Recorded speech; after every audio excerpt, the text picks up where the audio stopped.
Hello everyone, good evening sir, good evening classmates. So today I am going to discuss what I've learned about our subject discourse analysis. But before anything else, I am sorry for my background music. Kahit alas 10 na may kumakanta pa rin. Kaya ko to. Charot. Wala ako makita. Sure, si Sir Abi, magpa-blindfold ako. Charot lang. Okay na. No, I'm not lying diri ha. I'm honesty is the best policy, char. Honest ko diri dapit na nag-blindfold ko taga-cheat kaya ang cheater naambot na lang.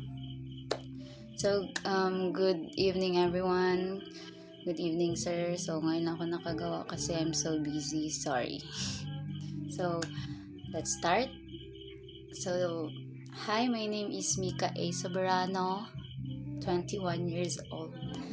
So, in today's discussion po, we are going to discuss what did I understand about our lesson in discourse analysis from chapter 1 to 3. So, let's start. So, discourse analysis, I believe that it is, wait lang sir kasi baka, hindi ba klaro yung mukha ko ba? Wait lang. So, discourse analysis, it is a word clauses or phrases that connects to a social and cultural and also to our identity. So as what I've learned po in our topic, discourse analysis, we call this discourse community, which is in a community po, in a community, ano ba to, nawala na ako, in a community settings which they use the discourse analysis, which is using the word itself and the language they use. So here, discourse analysis can be also in what do we say this, pwede din siya in a reality world. Yes, magagamit yan siya. So as I've learned as an edX student, this course was kind of hard to understand sometimes, especially madami kang patterns na susundin.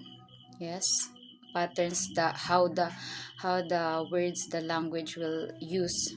So here my classmates also tackle about how does the discourse affect the identity of a person, on especially on how she or he talks to someone.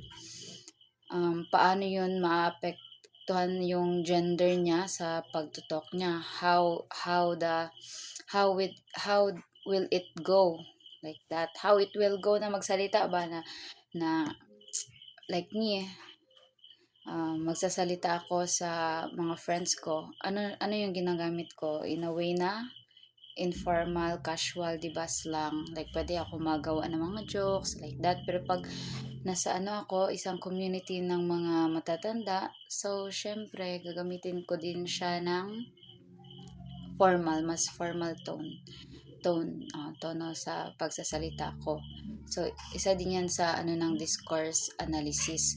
And also the culture also, the culture settings.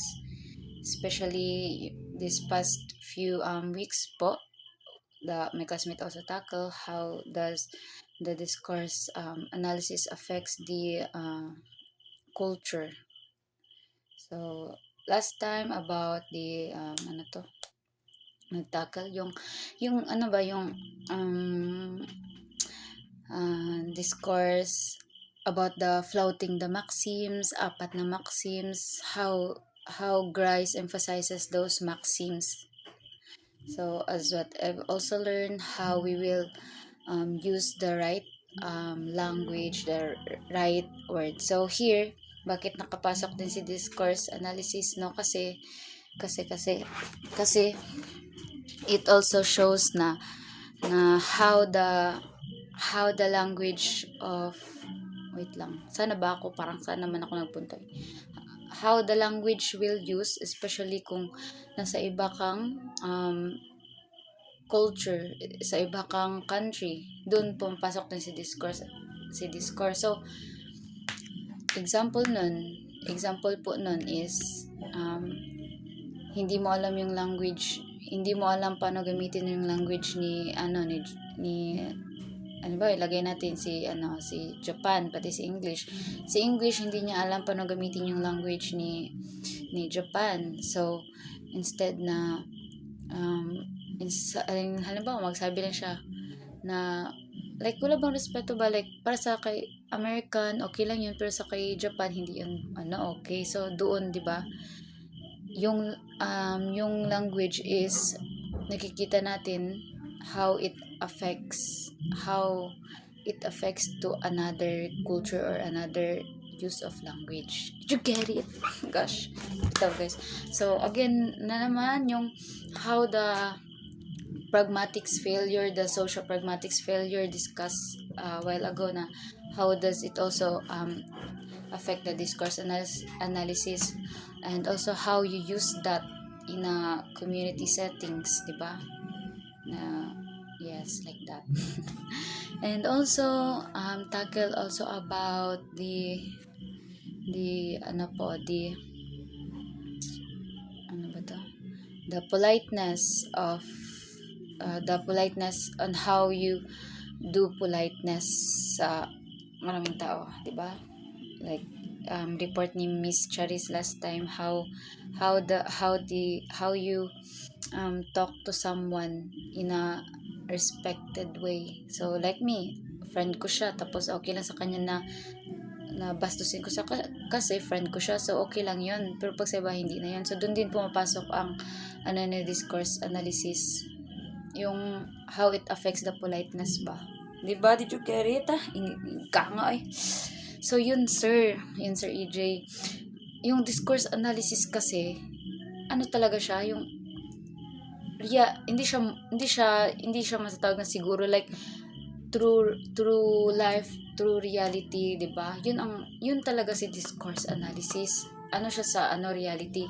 Part talaga siya on how people will use the language, 'di ba? As you observe, 'di ba? Madami siyang pattern.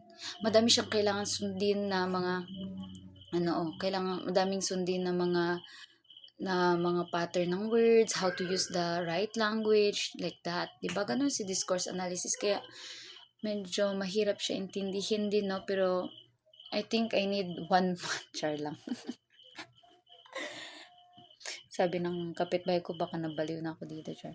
So, yung discourse analysis, medyo mahirap siya intindihin, diba? Kasi, nakafocus din siya sa more on reality talaga. So, yeah, like that. So, yun, focuses siya on how the words, the language structured and connected, diba? Sa real world, sa real world, yes. That's how I understand the discourse analysis po. And I guess that's all, sir, for tonight's video, kasi gabi naman din.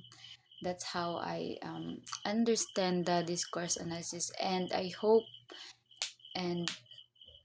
na madami pa akong malalaman about the discourse analysis on how the language really how the language